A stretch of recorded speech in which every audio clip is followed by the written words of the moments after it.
എൻ്റെ പ്രിയപ്പെട്ട കൂട്ടുകാരെ, ഇന്ന് നമ്മൾ ഉണ്ടാക്കാൻ പോകുന്നത് ചൈനീസ് പനീർ മസാലയാണ്.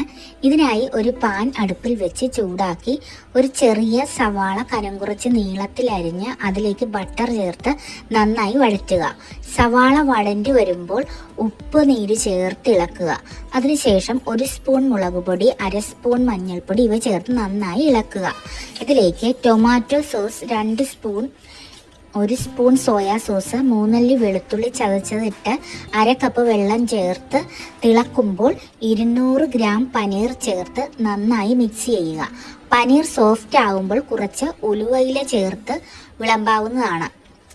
ഉലുവയിലയ്ക്ക് പകരം മല്ലിയില ചേർക്കാവുന്നതാണ്. ചൈനീസ് പനീർ മസാല പൊറോട്ട, ചപ്പാത്തി, നാൻ ഇവയുടെയൊക്കെ കൂടെ നല്ലൊരു കോമ്പിനേഷനാണ്. എല്ലാവരും ഇത് തയ്യാറാക്കി നോക്കുക. Thank you for watching.